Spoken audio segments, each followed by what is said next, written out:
What is up, you guys? This is SpaceKryptonite here to bring you a how to get out of bronze in League. And for today's episode, we are going to be losing. That's right, you heard me. We're gonna lose. But also, we're gonna keep our ranking up. And my dog Yoshi loves squeaking his toy, and he's not gonna stop until he gets pizza, but he's not gonna get pizza. Anyways, for this episode, we're just going to focus on towers. For the dumb test number 3, I added a ghost module instead of the DSM, and I switched out the medic nanos with an SMGs. Well, 2 SMGs for the medic nanos. So, just to show you, I am bronze 5, and that's only because I played one match, so if I play one more, then I will win. But for this match, we're going to lose, and you'll see how this plays out. I'll get more into detail on the battlefield. Alright, so we're in the match. And, as mentioned, we're going to lose. The strategy for this video is really pretty much the same as mostly any other situation, which is towers. Focus on towers and towers and towers. SMGs are pretty much my favorite to use because they can destroy towers at high overclock levels. So the difficulty is with a lot of the times is your team. Your team won't push up, or your team is just not capitalizing on like tower control. So the idea is to calm down, relax, and just keep capturing towers, because that's the only way you're going to keep your ranking up, and that's the only way you're not going to tilt. The reason why I use the ghost module instead of the DSM, there's a lot of ways you can use DSM, but the ghost module helps you with getting to locations without being spotted, at least not as easily as it would be if you just rocked around with DSM. There are times where I'll end up shooting at enemies and, just to fend them off, or, just before I start capturing the tower, but the main goal that I am focusing on is just towers, towers, towers, towers.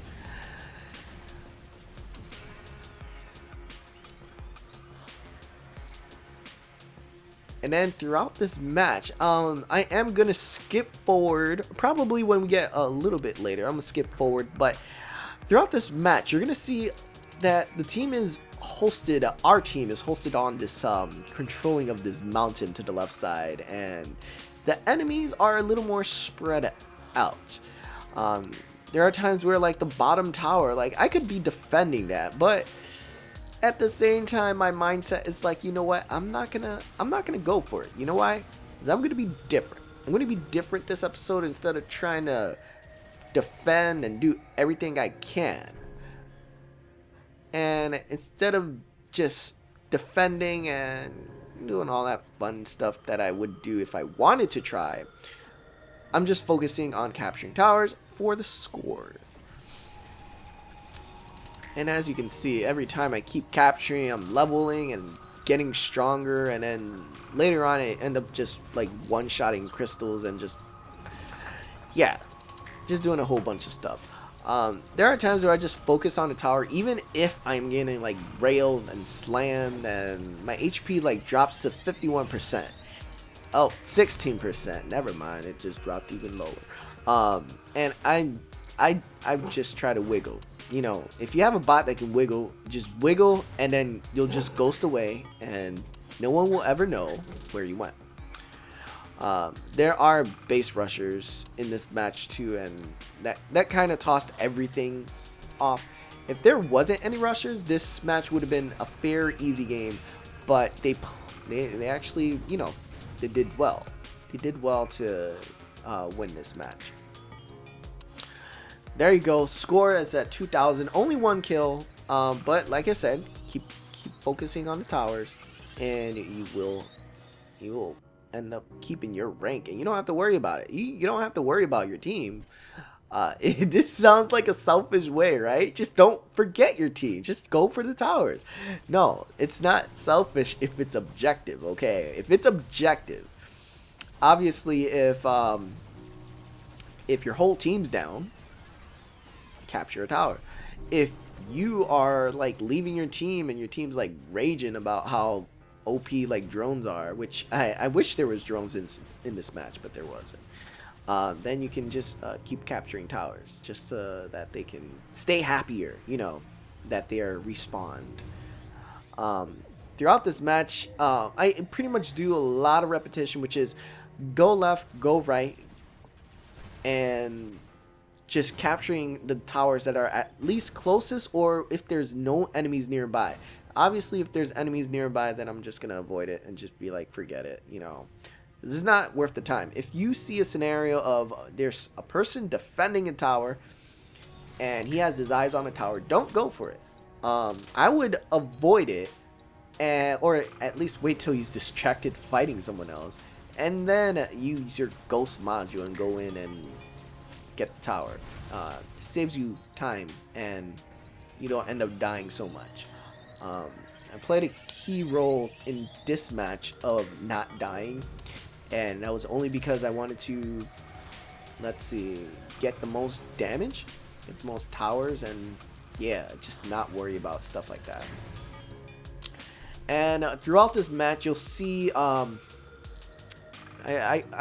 you'll see one of our teammates DC, and then two of the other teammates disconnect. Right now there's one person disconnected, but there's gonna be another one disconnected, and I don't want to bore you too much because it's gonna be the same thing. I'm just gonna skip forward near the end and show you what ends up happening in this turn of events. Obviously, it looks like we are winning. Like I said, I spoiled it. We're gonna lose. Looks like we are winning, but our team, it's still attached to that mountain. They love that mountain, and they failed to move up to the second tower, or even push up at least. And there's constantly base rushers coming in. So let's skip forward and show you what's next. And now we're at the 13-minute mark.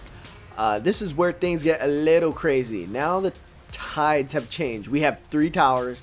Our team's spreading out like crazy and like pinging like, go for the base, destroy them. Everyone's at like max, almost at max overclock, pretty high on overclock. So crystal tower capping or reactor destroying is very easy with low amounts of players. At this point, it was a tough decision on my part, but at the same time, it was a tough, it was a close call. You could say that I could have did certain situations to change the outcome of the match, but throughout the whole match, I was actually playing at the fault of keeping my score up, and it's like I said, it sounds selfish, but if you do want to try to make sure you don't derank, you want to keep those towers captured as safe as possible.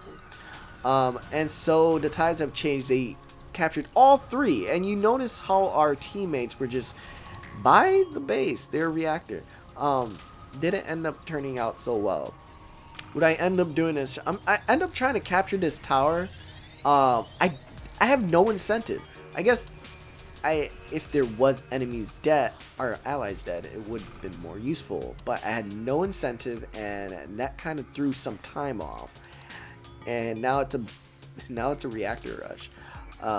There's enemies destroying our reactor, and our team is destroying their reactor. They have 4 of them, 4 allies trying to destroy the reactor. I have to deal with 2, and it ends up not working so well. It's really close match. It's really close. But I'm gonna spoil it for you. We lose. GG.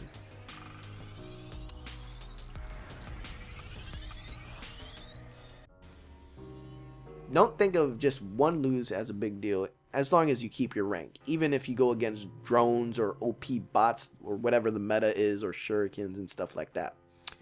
So that pretty much wraps it up for this video. I want to thank you guys for watching, and for the last episode on how to get out of bronze, we're actually going to be in silver.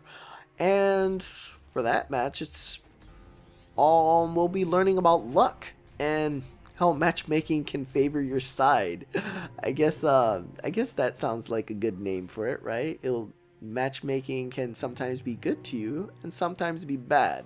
So sorry if this video wasn't as informational, because a lot of the first few episodes explained a lot more in detail, while this video is just capture towers, keep your high score, and ignore your allies to destroy all the towers and stay on top. Alright, that pretty much wraps it up for this video. Until next time, this is SpaceKryptonite logging out. I will catch you guys later.